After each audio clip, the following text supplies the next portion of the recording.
Graça e paz da parte de Deus a você que nos escuta. Começa agora mais um episódio do o podcast da Mocidade Presbiteriana, aqui da Primeira Igreja de Itabuna. E o nosso foco nesse podcast, o nosso foco principal, é estudar o Evangelho de Marcos. Nós temos estudado ao longo dos episódios cada capítulo, cada trecho, cada perícope desse Evangelho tão maravilhoso. Esse é o episódio número 39 e neste episódio nós focaremos num trecho bem pequeno de 3 versículos do capítulo 8, do versículo 11 ao 13. Eu me chamo Esdras Ribeiro e vou estar conduzindo a leitura e a reflexão desse texto de hoje. Diz assim o texto: E saindo os fariseus puseram-se a discutir com ele, e tentando-o pediram-lhe um sinal do céu. Jesus, porém, arrancou do íntimo do seu espírito um gemido e disse: Por que pede esta geração um sinal? Em verdade vos digo que a esta geração não se lhe dará sinal algum. E deixando-os, tornou a embarcar e foi para o outro lado. Até aqui a leitura. Então, como eu disse, o nosso foco hoje rapidamente nesse trecho de 3 versículos. Mas, trazendo à memória o que foi relatado anteriormente, e que foi abordado inclusive no episódio passado, no episódio 38, no início do capítulo 8 temos o Senhor Jesus alimentando mais uma vez uma grande multidão. É mais um milagre de multiplicação feito por Jesus. Jesus demonstra sua divindade à multidão. Certamente as pessoas ali ficavam espantadas e maravilhadas com essas obras do Cristo. Certamente muitos creram no Filho de Deus. Porém, outra certeza é que muitos duvidariam de todos esses sinais. Já temos visto ao longo dos textos de Marcos a incredulidade humana sendo revelada. E Jesus, por conhecer o coração humano, já esperava o aparecimento de céticos que duvidariam da realidade das maravilhosas obras que ele realizava. Inclusive, dessa segunda multiplicação diante de 4.000 testemunhas, como disse o texto do versículo 1 até o 10. Portanto, vimos mais uma vez, diante dessa maravilhosa obra que Cristo fez, esse maravilhoso milagre que Cristo fez, a sua bondade, a sua infinita bondade e compaixão revelada através desse milagre também. Bem como o fato de que nada é impossível para Jesus. Ele é o Criador, ele é o Deus encarnado e para ele nada é impossível. Mas chegamos nesses versículos desse episódio que acabamos de ler e a incredulidade humana volta a ser revelada novamente pelos fariseus. Só que, além da incredulidade humana, eu quero que nós foquemos em quanta tristeza e incredulidade trouxe ao Senhor Jesus o fato desses fariseus terem se aproximado dele com o coração duro, com a intenção de pô-lo à prova. Lemos que quando os fariseus foram até Jesus para discutir com ele e pediram um sinal do céu, e diante disso, no versículo 12, o texto nos diz que Jesus arrancou do íntimo do seu espírito um gemido, ou seja, Jesus suspirou profundamente, revelando uma tristeza, por assim dizer. E com isso eu gostaria de enfatizar não só a incredulidade aqui dos fariseus, que nós já vimos, que nós já sabemos que existe, a incredulidade humana revelada, mas a reação de Jesus a esta incredulidade. Esse suspiro de Jesus ele tem um significado. Marcos ele não escreve isso à toa. Foi gerado de um coração, o coração de Cristo, lamentava naquele instante pela depravação que aqueles homens traziam em suas próprias almas. Os fariseus aqui estão como adversários de Jesus. Mas, isso é interessante, apesar de adversários de Jesus, o próprio Jesus ele se entristece ao vê-los com os corações endurecidos pela incredulidade.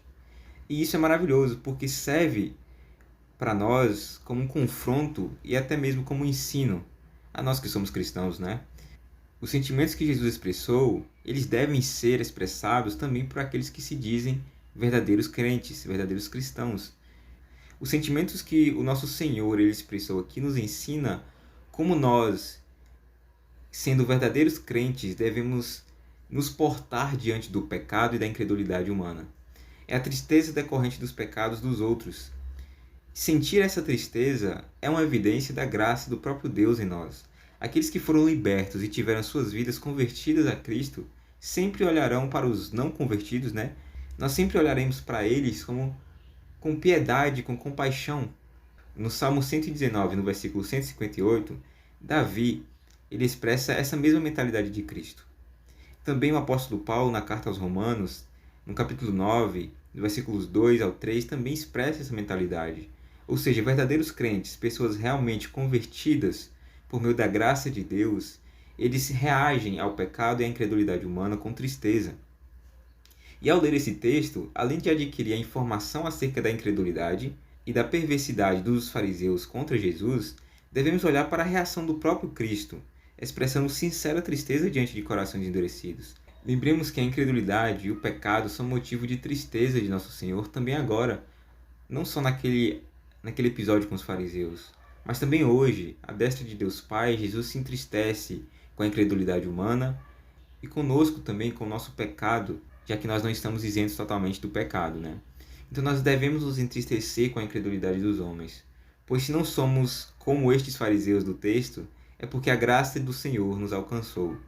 Nós só podemos entristecer pela incredulidade destes se nós já fomos alcançados pela graça de Deus. Então, que nós estejamos com o coração grato a Deus por nos livrar da incredulidade, mas também esforçando-nos para viver uma vida que expresse essa graça de Deus em nós, que abomina o pecado e que se entristece com a incredulidade do coração humano. Essa é a minha contribuição de hoje. Que Deus, em sua infinita misericórdia e graça, abençoe cada um de nós. Na próxima semana, continuaremos no capítulo 8 do Evangelho de Marcos, no episódio número 40. Até lá, tchau, tchau. Em cada canto deste mundo, cada passo ecoa seu amor, sua redenção. Sempre a mesma bandeira que não é sobre nós, mas é Cristo a luz, Senhor e Rei. O grande eu sou, com sua voz, nos chama a existir, com ele caminhar, servir e amar a igreja, seu santo nome, e até o fim sempre glorificar.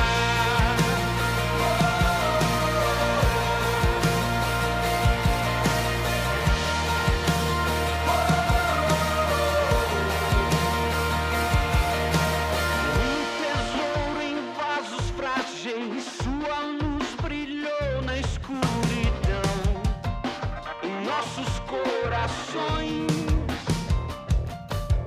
Somos servos desse amor, mostrar o seu poder. Graça que é apesar de nós.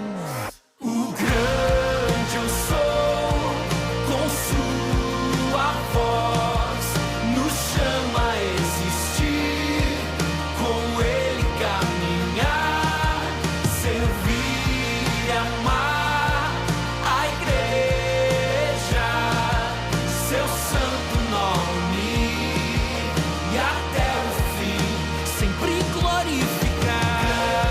Eu sou, com sua voz, nos chama a existir, com ele caminhar, servir e amar a igreja, seu santo nome, e até o fim sempre glorificar.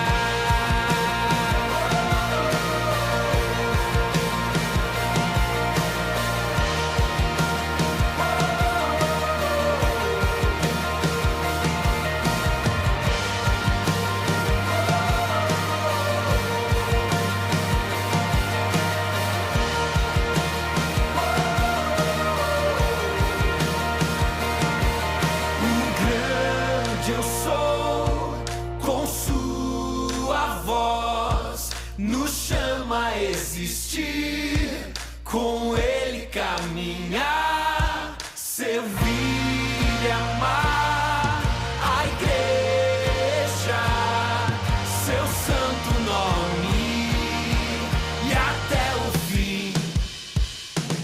O grande eu sou, com sua voz, nos chama a existir, com ele caminhar, servir e amar a igreja, seu santo nome.